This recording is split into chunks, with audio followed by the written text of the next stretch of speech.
and welcome back to my channel. Saber Casey here. Today I'm going to be going through my must-haves for your first trimester pregnancy. If you are new, I am currently 24 weeks with baby number 2. I already have a 2-year-old son and we are expecting a little girl in July. So over the course of those 2 pregnancies, I have come up with a list of things that are essential for your first trimester. The very first thing that you must have whenever you find out you're pregnant is your prenatal vitamin. This is so important because it gives you all of the extra nutrients that you and baby need throughout the course of your pregnancy. You also need to make sure that either your prenatal vitamin has a DHA or you're taking a separate DHA supplement. And please be reminded that I am not a medical professional, and speak to your doctor about what is the right combination for you and your pregnancy. Sometimes your doctor will even recommend that you take an iron supplement. Again, it just depends on you and your body. During my first pregnancy, I took the Garden of Life Raw Prenatal Vitamin, and that you can get pretty much anywhere. I used to order mine off of Amazon. And with this pregnancy, I'm actually on a prescription prenatal DHA combo pack. And really, it is just for the simple fact that my insurance covers it, so it is free. Because prenatal vitamins can get kind of pricey. I believe the other prenatal vitamins I was on were like $40 or $50 a month, something like that, so they can add up. During your first trimester, you need to make sure that you are staying super hydrated, and that is really throughout your entire pregnancy. But in the first trimester, especially if you are sick and vomiting a lot, you need to make sure that you're intaking all those fluids that are coming back up. So you need to make sure that you're drinking lots of water. And I personally like this water bottle right here. It's insulated and it has a straw.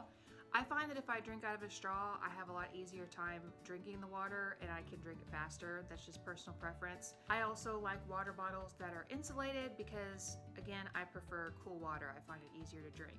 So this one I just found off of Amazon, and everything that I'm talking about that I can link, I will link in the description box below. You need to make sure that you have lots of bland foods on hand. Again, I was extremely nauseous for my entire first trimester and even a little bit into my second. I never had any vomiting, but I was just very, very nauseous. So having a toddler already in the house, I did have a handful of snacks kind of just already in the pantry.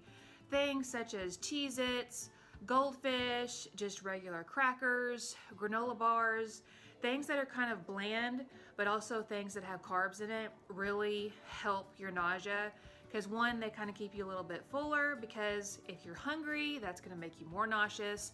So things like that can really help in your first trimester, just kind of help suppress that nausea or help keep it at bay for a little bit longer. In your first trimester is whenever you get into that fun, awkward stage where you are in between clothes sizes. Your belly starts to get just a little bit bigger to where you can't really button up your jeans, or if you can, it's a little uncomfortable. But your belly is too small to fit into maternity pants. So what I did in my first pregnancy was I actually bought one of those belly bands, and it's actually already put away because I'm too big to wear it right now. But I will link it below so you can see what it looks like.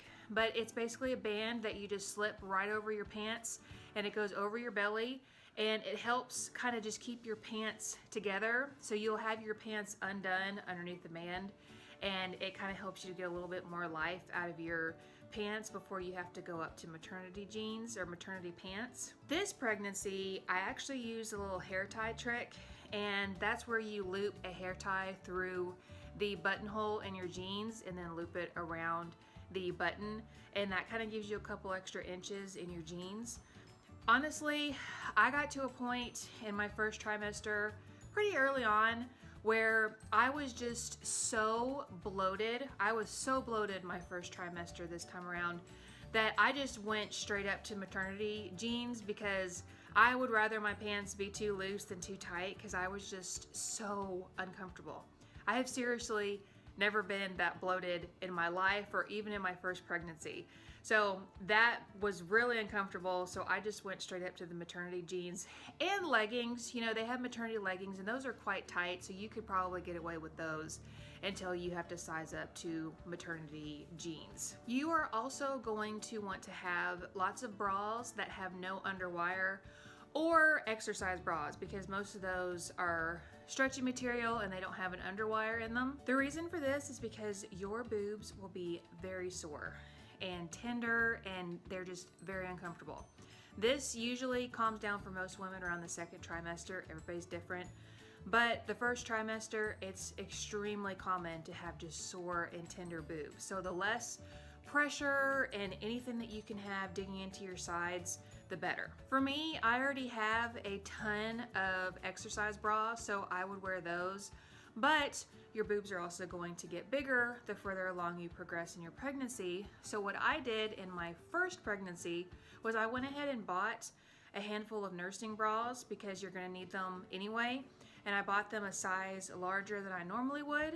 And especially if you've ever looked into nursing bras, they don't typically run like 34B, 36C. They're usually like small, medium, large, extra large, so it's a little bit easier with sizing. But I got a handful of nursing bras because a lot of them don't have an underwire in them. They are supported, but they don't have an underwire.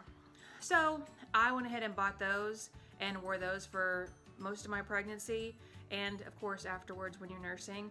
And so I had a bunch of those left over, so that's what I've been wearing pretty much since the beginning.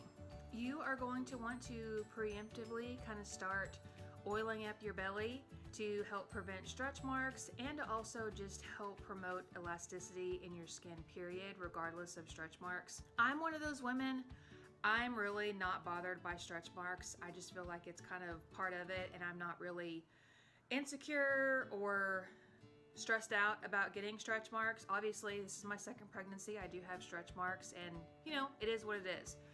But you need to make sure that your skin is nice and healthy and hydrated, because it will help, because your skin is stretching and it's going to stretch a lot. I personally like coconut oil. I like the way that it smells.